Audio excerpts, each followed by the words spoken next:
Hello hi ನಮಸ್ಕಾರ, welcome to food media traveller. ನಾನು ಶರತ್ ಕುಮಾರ್. ಸ್ನೇಹಿತರೆ, ಇತ್ತೀಚಿನ ದಿನಗಳಲ್ಲಿ ನಮ್ಮ ಮಾರುಕಟ್ಟೆಗೆ ನಾನಾ ರೀತಿಯ ಹಣ್ಣುಗಳು ಬರುತ್ತದೆ. ಅದರಲ್ಲೂ ಕೆಲವೊಂದು ನಮ್ಮ ಭಾರತೀಯದಾಗಿರುತ್ತೆ, ಇನ್ನು ಕೆಲವು ಹೊರದೇಶದಾಗಿರುತ್ತೆ. ಇವತ್ತು ಕೂಡ ನಾನು ಒಂದು ವಿಶೇಷವಾದಂತಹ ಹಾಗೆ ಸ್ಪೆಷಲ್ ಮಾವಿನ ಹಣ್ಣನ್ನು ನಿಮಗೆ ನಾನು ಪರಿಚಯ ಮಾಡಿಸ್ತಾ ಇದ್ದೀನಿ. ಆ್ಯಕ್ಚುಲಿ ಈಗ ಸೆಪ್ಟೆಂಬರ್ ತಿಂಗಳು, ಈ ತಿಂಗಳಲ್ಲಿ ಮಾವಿನ ಹಣ್ಣು ಸಿಗೋದು ತುಂಬಾ ವಿರಳ. ಆದರೂ ಕೂಡ ವಿದೇಶದ ಹಣ್ಣುಗಳು ನಮ್ಮ ಮಾರುಕಟ್ಟೆಯಲ್ಲಿ ಸಿಗುತ್ತೆ. ಇವತ್ತು ನಾನು ನಿಮಗೆ ಈ ಒಂದು ಮಾವಿನ ಹಣ್ಣು ತೋರಿಸ್ತಿದ್ದೀನಿ ನೋಡಿ. ಆ್ಯಕ್ಚುಲಿ ನಾನು ಅಂಗಡಿಗೆ ಹೋದಾಗ ಈ ಮಾವಿನ ಹಣ್ಣನ್ನು ತೋರಿಸಿದ್ರು. ಇದು ವಿದೇಶದ ಮಾವಿನ ಹಣ್ಣು ಅಂತೇಳಿ ಇದ್ರ ಬಗ್ಗೆ ಸ್ವಲ್ಪ ಸರ್ಚ್ ಮಾಡಿದೆ. ನನಗಿದ್ರು ಬೆಂಗಾಳಿ ಮಾವಿನ ಹಣ್ಣು ಅಂತೇಳಿ ಒಂದು ಇನ್ಫಾರ್ಮೇಷನ್ ಸಿಕ್ತು. ಹಿಮ್ಸಾಗರ್ ಅಂತೇಳಿ ಒಂದು ತಳಿ ಅಂತ ಸಿಕ್ತು. ಬಟ್ ಇದು ನಾಟ್ ಪರ್ಫೆಕ್ಟ್. ಯಾಕಂತಂದರೆ ಅದಕ್ಕಿದಕ್ಕೂ ಸ್ವಲ್ಪ ಡಿಫ್ರೆನ್ಸ್ ಇದೆ. ಈ ಹಣ್ಣಿನ ಸೈಜು ಡಿಫ್ರೆನ್ಸು ಅಥವಾ ನಾನು ನೋಡಿರುವಂಥ ಹಣ್ಣು ಡಿಫ್ರೆನ್ಸ್ ನನಗೆ ಗೊತ್ತಿಲ್ಲ. ಬಟ್ ಸ್ವಲ್ಪ ಡಿಫ್ರೆನ್ಸ್ ಇದೆ. ಅಂಗಡಿಯಲ್ಲಿ ಕೇಳಿದಾಗ ಇದು ಬೇರೆ ದೇಶದ ಹಣ್ಣು ಅಂತ ಹೇಳಿದ್ರು. ಯಾವ ದೇಶದ ಹಣ್ಣು ಸಹ ಅವ್ರಿಗೆ ಸಹ ಗೊತ್ತಿಲ್ಲ. ಇದು ಯಾವ ದೇಶದ ಹಣ್ಣು ಅಂತ ನಿಮಗೆ ಗೊತ್ತಿದ್ರೆ ನಮಗೆ ಕಮೆಂಟಲ್ಲಿ ತಿಳಿಸಿ.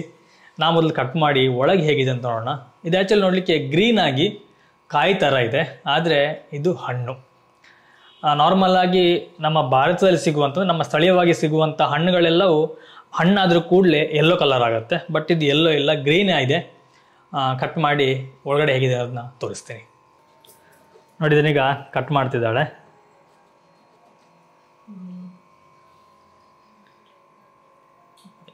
ಒಳ್ಳೆ ಉಂಟಾನ?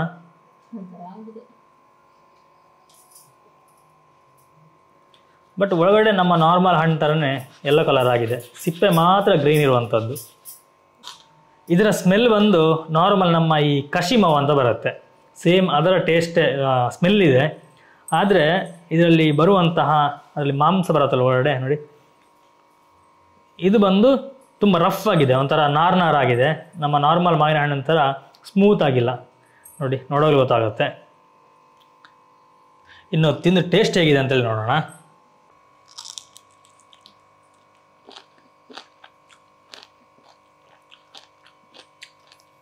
ತುಂಬ ಚೆನ್ನಾಗಿದೆ. ಮಾತ್ರ ನಾರು, ಮಾಂಸ ಅಲ್ಲ, ಅದರಲ್ಲಿ ಮಾಂಸ ಸಿಗಲ್ಲ, ನಾರು ಥರ ಇದೆ. ಮತ್ತು ಸಿಪ್ಪೆ ಸಹ ತುಂಬ ಟೇಸ್ಟ್ ಆಗಿದೆ. ಕಸಿ ಮಾವು ಥರ ಕಹಿ ಇಲ್ಲ, ಒಂಥರ ಅದಾದರೆ ಸಿಪ್ಪೆ ನಮಗೆ ತಿನ್ನಕ್ಕಾಗಲ್ಲ. ಇದು ಸಿಪ್ಪೆ ತಿನ್ನಲಿಕ್ಕಾಗ್ತದೆ. ತುಂಬ ಚೆನ್ನಾಗಿದೆ. ಟೇಸ್ಟ್ ಹೇಳಲಿಕ್ಕೇನೆ ಇಲ್ಲ, ಅಷ್ಟು ಚೆನ್ನಾಗಿದೆ ಮಾವಿನ ಹಣ್ಣು. ಓಕೆ, ಸೌಮ್ಯ ಟೇಸ್ಟ್ ನೋಡಿದ್ಲು, ನಾವು ಸಹ ಟೇಸ್ಟ್ ನೋಡಬೇಕಲ್ವಾ ಹೇಗಿದೆ ಅನ್ನೋದು.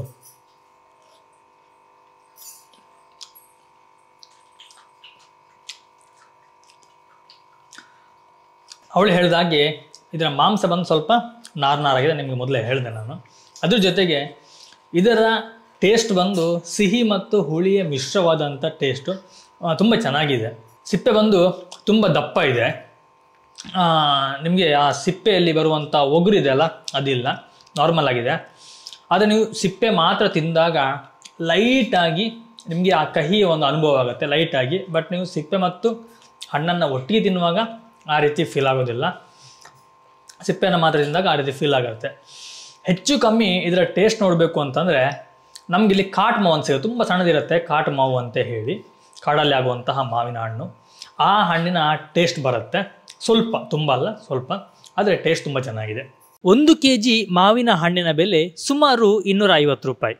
ನೀವು ಸರಿಯಾಗಿ ಗಮನಿಸಿ, ಈ ಹಣ್ಣಿನ ಮೇಲ್ಭಾಗದಲ್ಲಿ ಸಣ್ಣ ಸಣ್ಣ ಕಪ್ಪು ಚುಕ್ಕೆಗಳನ್ನು ನೋಡಬಹುದು.